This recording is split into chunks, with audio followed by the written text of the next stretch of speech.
सूरज, फारसी में आफताब, इंग्लिश में सन और हिंदी में सूर्य कहते हैं, ये दुनिया की कई तहजीबों में पूजा जाता रहा है। इसकी वजह यह है कि सूरज की रोशनी से फसलें उगती हैं और मौसम बदलते हैं। इसलिए दुनिया की अक्सर तहजीबें सूरज को बतौर देवता पूजती रही हैं और इसे अपना खुदा मानती रही हैं। मौजूदा दौर में देखा जाए तो हिंदू आज तक सूरज की पूजा करते हैं। हिंदू सूरज को अपना भगवान और अवतार मानते हैं और इसे देवता का दर्जा देते हुए हर रोज इसकी पूजा की जाती है।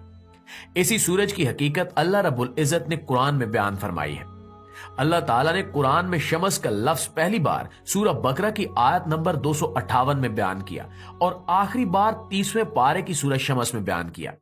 जब अल्लाह ताला सूरह शमस की पहली आयत में सूरज की और इसके चमकने की कसम खाता है। नाज़रीन, यहाँ से सूरत हाल बेहद दिलचस्प और खूबसूरत हो जाती है। अगर हम सूरह बकरा की आयत नंबर 258 से लेकर तीसरे पारे की सूरह शमस की पहली आयत तक गौर करें तो इन दो आयतों के दरमियान पूरी 5778 आयत का फासला है। आपको कुछ याद आया? नहीं तो हम बताते हैं कि यही 5778 का अदद है जो सूरज की सतह का दर्जा हरारत है, यानी 5778 डिग्री सेंटीग्रेड। लोग कह सकते हैं कि यह महज एक इत्तेफाक है, लेकिन क्या यह भी इत्तेफाक है कि यह लफ्ज जिस सूरत में आखिरी बार इस्तेमाल हुआ है उस सूरत में टोटल आयात की तादाद 15 है, यानी उस सूरत का अंदरूनी हिस्सा 15 आयात पर मुश्तमिल है। हमने शुरू में ही आपको बताया था कि सूरज का अंदरूनी टेम्परेचर 15 मिलियन डिग्री सेंटीग्रेड है, यानी 1,50,00,000 सेंटीग्रेड। सूरज शमस की आयात की तादाद सूरज के अंदरूनी दर्जा हरारत की जानिब इशारा कर रही है। इस कदर गर्म सूरज और इसके बारे में ये पेशगोई सिवाय उस सूरज को पैदा करने वाले के और कौन कर सकता है। साइंसी मुशाहिदात और तजर्बात तो आज से तकरीबन 2.5-3 सदियां ही कबल शुरू हुए हैं और कुरान 6ठी सदी ईस्वी में नाजिल किया गया है। तो उस वक्त भला कौन था जो पूरी दुनिया में साइंसदान होने का दावा कर सकता हो या जिसका इतना मुशाहिदा हो कि जो सूरज की सतह और इसके मरकज का दर्जा हालात मालूम कर सके। ये महज अल्लाह का काम ही हो सकता है, क्योंकि अल्लाह ने ही सूरज को पैदा फरमाया है और वही सूरज के हर हाल और तफसील के बारे में जानता है।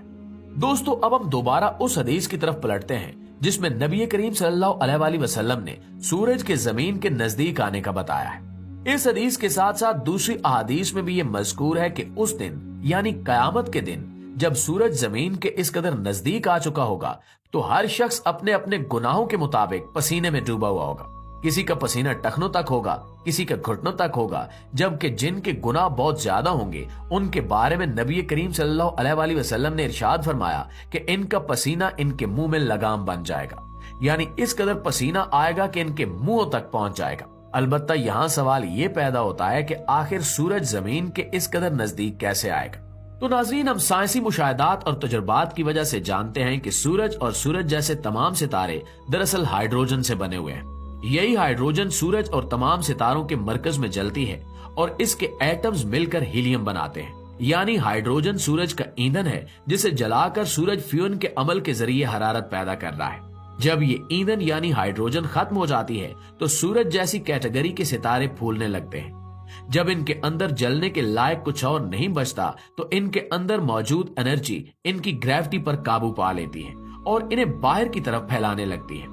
इस दौरान सितारों की तहों में बची कुची हाइड्रोजन इस्तेमाल हो रही होती है। सूरज के बारे में भी साइंसदानों का यही अंदाजा है कि ये भी अपनी कैटेगरी के बाकी सितारों की तरह हाइड्रोजन के खत्म होने पे फूलना शुरू करेगा और बढ़ते बढ़ते इसका साइज इस कदर बड़ा हो जाएगा कि ये जमीन के मदार तक आ पहुंचेगा।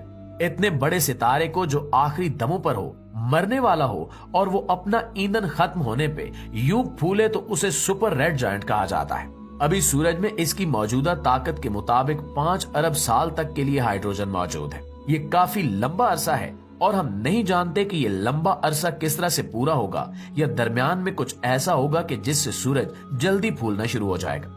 ये बातें और राज तो महज अल्लाह ही जानता है, क्योंकि कयामत